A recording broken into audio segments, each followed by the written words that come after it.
I built a zoo for every animal in the new Eurasia pack. With 8 new animals to build for and only a little over a week before the release of the pack, I was off to the races. In fact, as soon as the pack was announced on December 5th as the Eurasia Animal Pack, I booted up my game and Microsoft Paint to start planning. I also want to give a huge thank you to Frontier for giving me early access to try out this pack. This video would have taken a lot longer to make if not for that.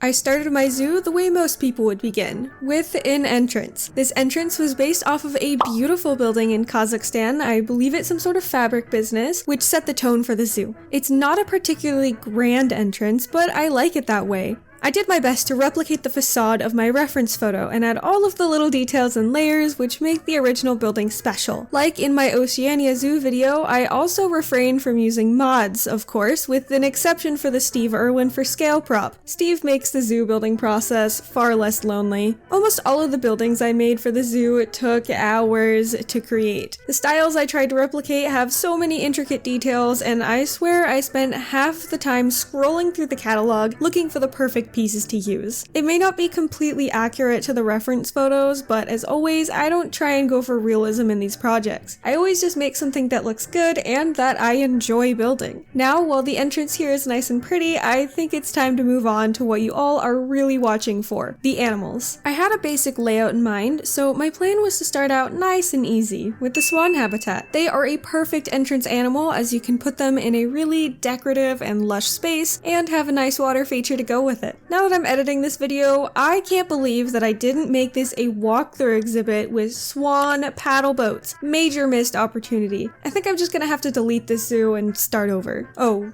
what's that? The DLC comes out in 2 days? Okay, I think I'll stick with what I have. As nice as swans are on their own, I think they need a land-dwelling counterpart. Someone suggested mixing them with fallow deer, and that was the most adorable idea I've ever heard, so of course I listened. And you'd think that these fallow deer would stick to the land areas in the habitat and create a nice balance with the swans in the water, but no. All of the deer I put in this habitat insisted on trying to follow the evolutionary footsteps of their whale relatives. Being the first habitat in the zoo, I had a lot of trial and error to work through. Unlike my last video where my initial habitat was for wombats, this one did not come easily to me. I actually built most of a shelter, spent a while trying to convince myself that it looked good instead of like a Minecraft pig from an alternate universe. Yeah, I scrapped that one. I decided that it shouldn't be anything grand. A small fantasy style cottage would work much better for the small whimsical animals. I used the Twilight Pack window arch pieces to create a fun round window shape. It's a little bit janky, but you're not allowed to see it up close anyway. It's inside the habitat. Only swans know what it truly looks like.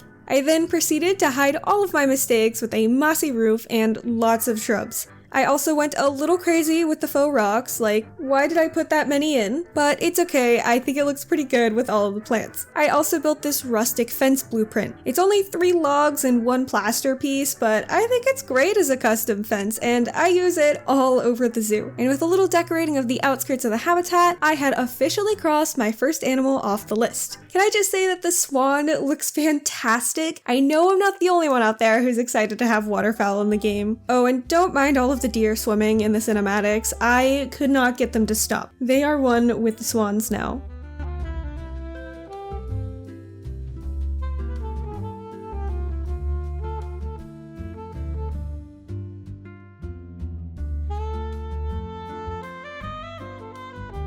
The next habitat I built was by far the largest, and it was for the headlining animal of this pack, the wisent, or European bison. I can't say that I was super excited about this animal at first. As an American, I know that it's just a fact that our bison are better. But after taking a look at the wisent close-up, they are starting to grow on me. To do these animals proper justice, I gave them a large habitat with all sorts of features like tree and pond. And the guests get an even better feature, which is a massive boardwalk that runs over the habitat. I did build a very nice mansion for the bison to live in though, so I think they'll appreciate that. What I don't appreciate appreciate though is how hard of a time I had building the roof for their mansion. I don't think a single piece lined up exactly in the end, but I think that's just my style now. This building is once again based off a building in Kazakhstan, because I've now learned after making this zoo that Kazakhstan architecture is just really cool looking. Besides the building, everything else didn't take too long. I made a few structures to give the overpass some character with a bright blue color to match the iconic roof of the bison mansion. These were really easy to make since I just threw on as many classic themed embellishments as I could until it looked right. Then I just copied and pasted the structure so it looked like the bridge was stable enough not to fall. The landscaping for the wisent was very straightforward. I carved out an area for a big pond, and the planting and the rock work came easily from there. Just like in my Oceania Zoo video, I used the Caesar Creates faux rock wall set. It's just hard to build a zoo without them. And look, the wisent even got their own mini bridge. They're just like us. I think this habitat came out great. The European bison have so much space to run around, and the view from the overpass is perfect.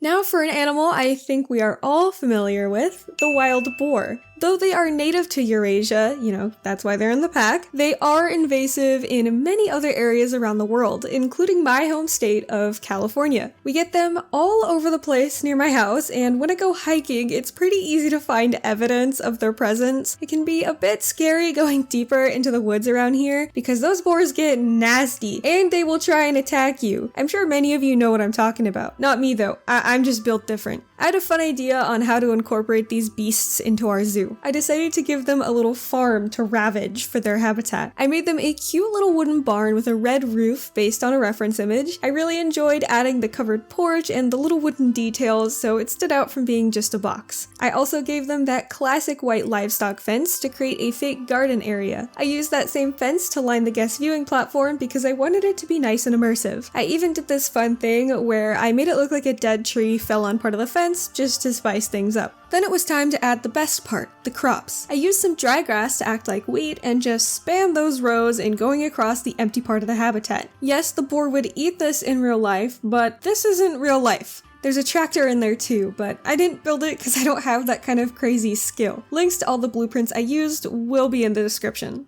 I used the vegetable props to make a small garden where the tastiest of treats would be. I even included a foraging box enrichment item under the pumpkins, so it looks like the boars are actually digging up the garden. The boar habitat may have been more simple than others in the zoo, but I think it works super well. It's fun to watch them run around and terrorize the farm. I mean, look at the tusks on the male.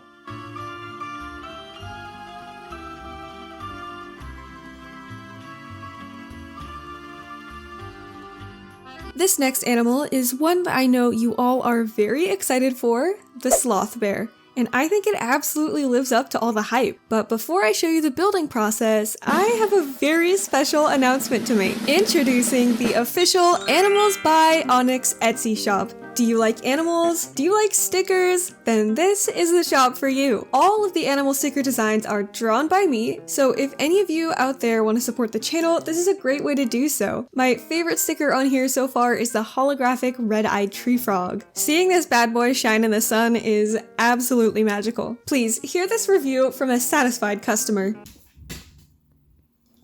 You like it? There are only a few designs available so far, but there are 5 new animal designs dropping by the weekend. So make sure to comment your favorite animal down below to see if it gets turned into a cute sticker. To order an animal sticker, click on the link in the description or go to animalsbyonyx.etsy.com. What are you waiting for? Now back to the video.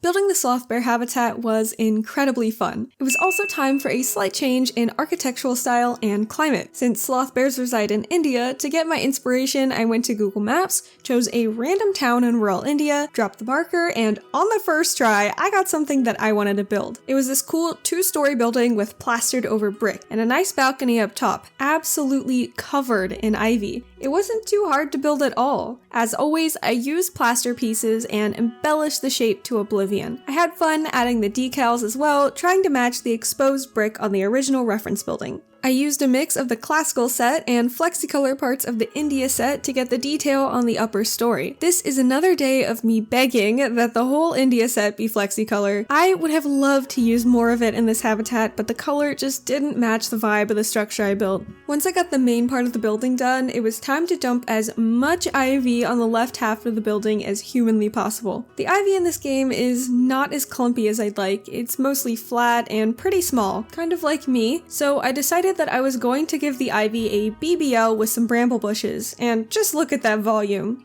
I think the varied textures enhanced the build as well. The habitat was a bit larger than I had originally planned for it to be, but I needed to take up a bit more space in this area, so decorating it had a little bit of a challenge. I didn't want to put too many trees or else the bears would just disappear, so I had to keep most of the planting to shrubs and grass. This habitat has 2 climbing frames, one that I made for myself and one from the Steam Workshop. Can you guess which one is which?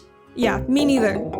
In the end, with all of the ferns and rockwork, this habitat looks great in my opinion. The viewing area is a little bit secluded, which helps separate the wonderful tropical vibe we have going on here from the rest of the zoo. It was a nice change of scenery to build something like this, and I hope you all like how it turned out as well.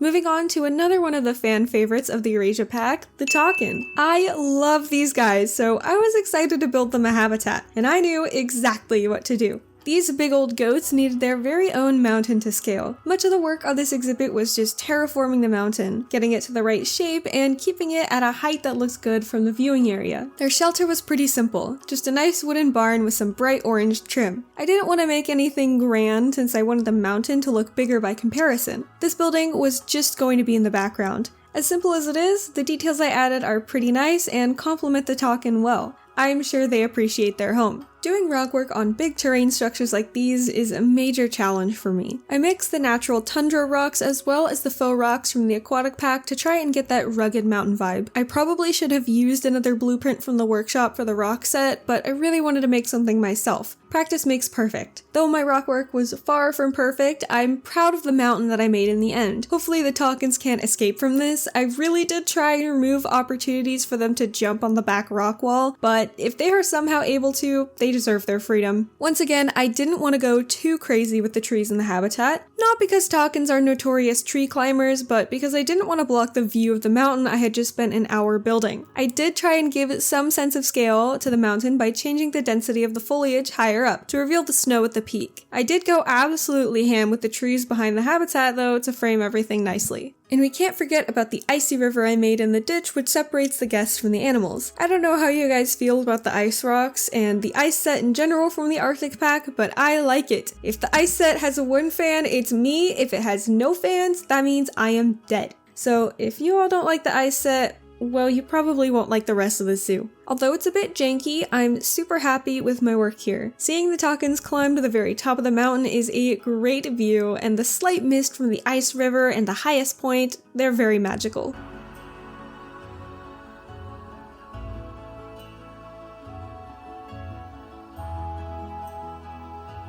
At this point in the project, it was time for a bit of a scenery change. Well, actually, it was quite a grand change. Since it's winter time here, I wanted to amp up the wintry vibes and build a massive ice cave. Why? Because I can. The last project zoo I made had a walk-through cave that served as a nocturnal house, and this cave will be for the animals in the snow habitats. And at the very front of one of the ends of the ice cave is a massive ice palace. Because why not? Like I said, I like the ice set pieces in this game. I did use a few references to get the general idea, and I did actually attempt the outline of the building before making it on camera. The shape of the ice castle wasn't too complex. It's essentially just a couple of boxes with sloped sides as a foundation. I did take the liberty of adding a round tower because who would want a castle without a tower? There aren't a lot of ice pieces, mainly just the grid parts and a few columns, so I try to be sneaky and use some classical pieces colored blue. I think think it works. It may not look as shiny, but it does the trick in the small quantity that I used. I sprinkled windows throughout the facade to make it look actually livable, and then I created a little roof for the tower. It's nothing too impressive, but it functions well. I didn't want to spend too much time on this part of the zoo since I had several animals left to build for. So after the castle was good enough, I moved on to building for the saiga antelope.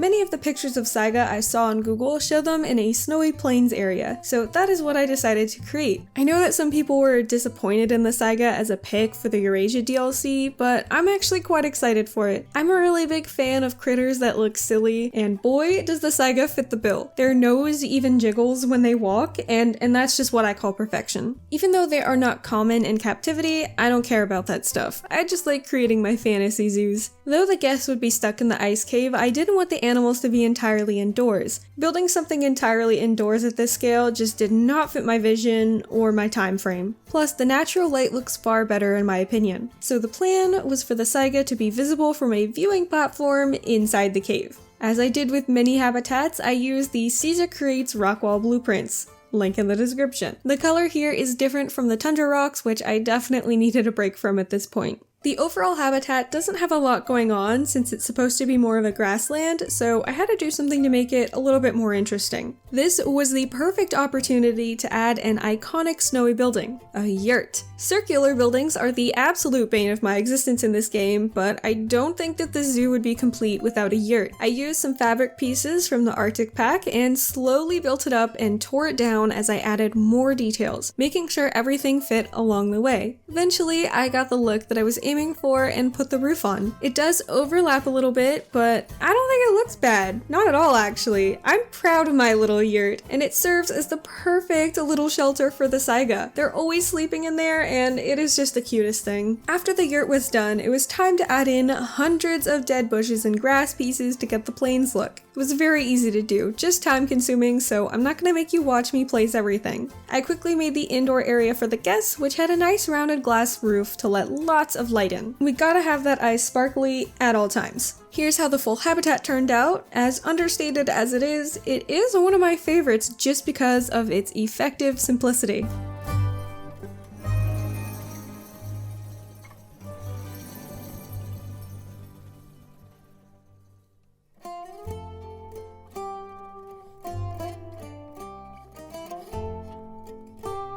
The next animal in the ice cave is the iconic carnivore, the wolverine. These feisty boys got a cool custom fence made out of ice and Arctic wood, which provided great visibility into almost every inch of their habitat. I used these same fences to decorate the guest viewing area as well. I wanted the wolverines to live inside of the ice cave, so about a third of their habitat was just that. It's definitely giving off major Skyrim vibes, which is exactly what I wanted. I even made a little viewing area inside their den, right across from the saiga exhibit.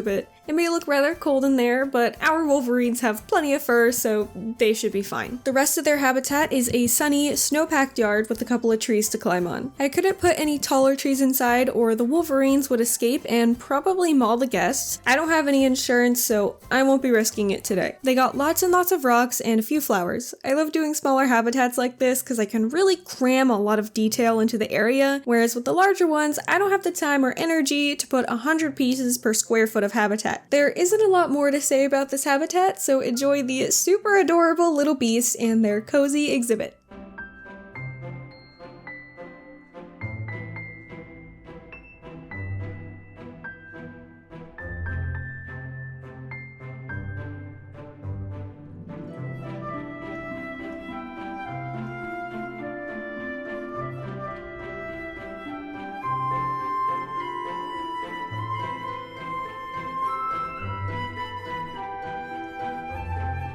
We're really getting towards the end here. You may be thinking, hey, that wolverine was the last habitat animal in the pack. And to that I say, time for a bonus animal! Since this is a winter themed zoo, I wanted to have an iconic winter animal, the reindeer. It wasn't necessary for me to add them, but I wanted to get something else in here for the video. Plus, the reindeer were a great excuse to use the Christmas decor from the Arctic pack. I didn't want any other part of the zoo itself to be holiday related, but one festive tree in the reindeer habitat is cliche in the best way. They have a simple log cabin style stable which is adorned by an emblem of their likeness. The festive tree is right out front and acts as the focal point for the the habitat. I did some simple rock work so the yard wasn't too boring, mostly placing down gravel pieces around the edges of the habitat. I did something similar to the saiga exhibit here and added in lots of grasses and dead bushes. I did throw in quite a few live plants and trees too though. And with a few random Arctic Pack decorations, the reindeer habitat was done.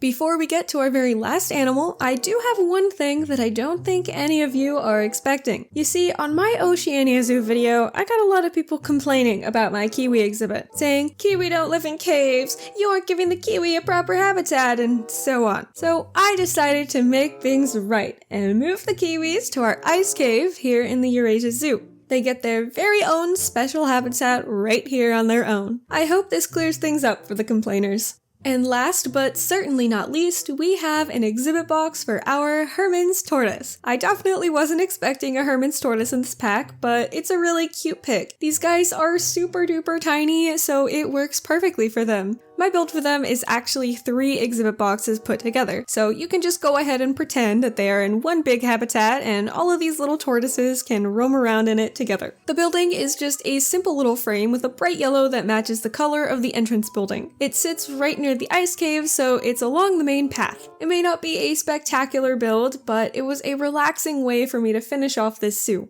And wow, we are done! Just in case you all weren't keeping count, I built the zoo in 6 days. Yes, less than a week of building and a couple days to edit. Maybe a bit small, but it has everything I wanted. All of the Eurasia DLC animals, a wintry vibe, beautiful buildings, and an ice cave with a grand entrance. I'm really proud of myself for staying on track with the building time and everything. But man, I'm exhausted after this. It was worth it though. Just like my last major project, we don't do a full zoo tour here. That will be its own separate video where we can go super duper in depth into all of the little details that you may have missed during this video. I will also be putting this whole zoo up on the workshop at the time the tour video releases, so keep your eye out. If you guys enjoyed watching the process, make sure to leave a like on the video and comment which animal in the Eurasia DLC is your favorite down below. Personally, my favorite is the wolverine. If you want to see the dedicated tour of the zoo or similar content like this, go ahead and hit that subscribe button. And don't forget to click the link in the description to check out my Etsy sticker shop. I would really appreciate you guys looking at the designs over there, and I can't wait to add more animals. Anyway, thank you all so much for watching this video. If you stuck around till the end, you're a real one. I'll see y'all next time.